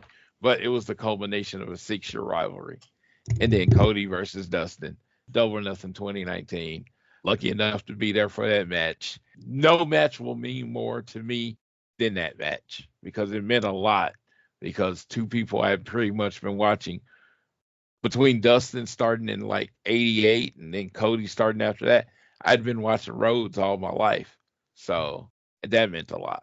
Yeah, and I think, that's my list. That's an incredible list. It's funny, you listen to these things, it's hard to argue with anything that's on anyone's list, really, because there's, it's a celebration of excellence. There's been so much goodness out there. Imp, who did you vote for? Because Floyd mentioned All In, and I thought, like, actually, it's kind of crazy that I don't have any matches from All In. Yeah, neither. I guess if it's like, if it's like the most special AEW moments to me, All In would definitely make it. Like, Sorry to Rich, I went to the toilet during Swerve's entrance. I had to go. I'm sorry. But as I was coming back out, that then meant I walked back out to Sting's entrance, and walking back out into the arena, and everyone has their torches up and Metallica starts playing, and it's just that it was the most special visual, and I had seats quite high up, which then meant I had an incredible view of the entire arena as they're all doing that. For me, that's like that'll be one of my like top AEW moments ever, just to have been in the arena for that entrance and to have such a view of it. I just wanted to give an all-in shout out before I did my list, because I completely forgot to include anything of the biggest show they've ever done. Number 15 is Young Bucks Lucha Bros, The Ladders of Death. Number 14 is the first Anarchy in the arena, the visual of Bloody Eddie with the fuel can, or the gas can, as they say in America, as he's coming down to set a man on fire. It's just, that's a visual I will never forget. Truly, truly incredible. Hikaru Shida versus Jamie Hayter, as Sam was saying, that's also my opinion as well. It's my number 13. Vicky Starks versus Danielson strap match. Danielson made Vicky Starks a star that night. To say it was a last-minute replacement as well. CM Punk versus MJF dog collar. We've already talked about that in a little bit of detail. Young Bucks versus Lucha Bros again in the steel cage. We've already talked. Kenny Omega by Danielson, number 9. MJF by you realise that suddenly I just hit a string of Danielson, because he's so exceptional. Yeah, MJF Danielson at number 8. Hangman Page Danielson, the Wangman match, is number 7. Will Ospreay Danielson is number 6. Hangman Page, Kenny Omega, number 5, for like the emotional attachment to it. Kenny Omega, Will Ospreay 2. Swerve Strickland versus Hangman Page, possibly my forever number 3. My forever number 2, Cody versus Dustin. And Omega and Hangman versus the Young Bucks from Revolution 2020, the number 1. That's another great list. I'm curious how many people out there know the Wangman joke. How niche we've not is that? explained it, have we? Yeah, I think I didn't explain it, but I'm curious how many people know. Floyd, do you know the Wangman joke? Do you know what he's referring to? No, I do not know the Wangman joke. There you go. Let's leave it. Let's see what commenters come up with. Someone tell Floyd what the Wangman joke is. Gents, it's been an absolute pleasure having both of you here today. Of course, thank you to everyone who's listened. Thank you to everyone who contributed to the list in particular. On the Social Suplex website, there'll be a list of all the people who have contributed their, the different websites they write for. And it was great to get some people from different websites, getting Lyric, Michael Sidgwick, all sorts of people, Joseph Monticello contributing to this list. It's something special. It's not just about me. It's something that's for AEW fans. It's a list of the greatest things they've done. If you're thinking, if you've got a couple of hours free and you're thinking, I'd like to watch a match, then pull up the list and pick something off it. They're all great. There's nothing but bangers on this list. So thank you to all the people who did contribute to it, and thank you for listening today. Floyd, would you like to give your plugs now? I'll let you go first, Imp. So you can follow me on Twitter at the damn Implicat. I'm not on it anywhere near as much now. If you want to generally interact with me, I will be on the Social Suplex Discord. I'm assuming link is in the description and all that stuff. Correct. Yeah, it's very well curated. If you want to get away from all the nonsense on Twitter and just enjoy talking about wrestling, go to the Discord. We kick out the jerks. Luckily not had to actually kick out many jerks, to be fair. It just really hits me whenever I go to social media and I see what's trending and stuff, and then I go back to our Discord and it feels like you're just having a genuine conversation amongst people who just enjoy the thing you also enjoy. So I cannot recommend it enough. Also, there's my show here on Social Suplex, Imp's WWE Adventures podcast. I upload that every Friday, purely because I do a quite long recording and then cut it down to 30 minutes. So all of the bullshit is all gone. All of my tangents, I am prone to tangent. That's, I think it's especially good. It's all gone. Just get out of there. So a nice tight 30 just to recap the week of WWE. Sure, is it technically just this week in WWE, but done by me? Yeah, pretty much. But it's nice and tight, is the idea for it. So that goes up every Friday on the Social Suplex feed. If you're subscribed to Social Suplex feed, you will get that. All right. You can follow me at Floyd Johnson Jr. on Twitter. Follow my show that comes out. We're doing every Thursday right now. All Things Elite. It's at AT Elite Pod on Twitter. Me and Austin Sumowitz talk about everything that's going on in AEW. And I wildly speculate because life without wild speculation doesn't make sense. And you can follow me on Twitter at Sir_Samuel, although you probably won't find a whole lot of activity there.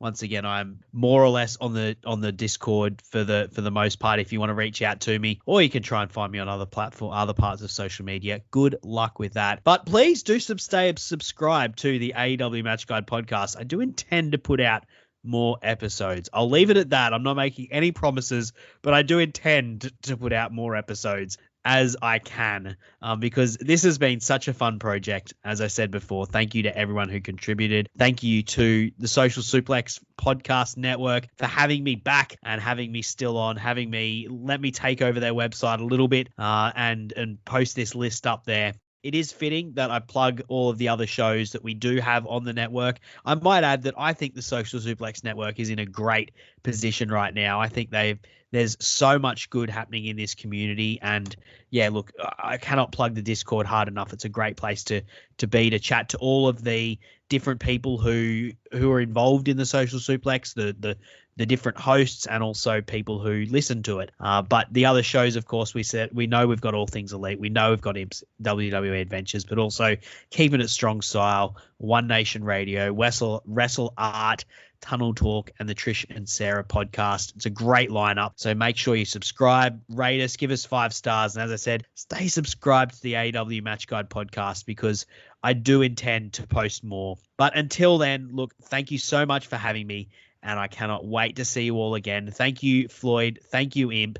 It's been a pleasure to count down the top 10 matches of the AEW Match Guide. And thank you for spending the evening with me. And thank you for listening as well. I'll see you soon.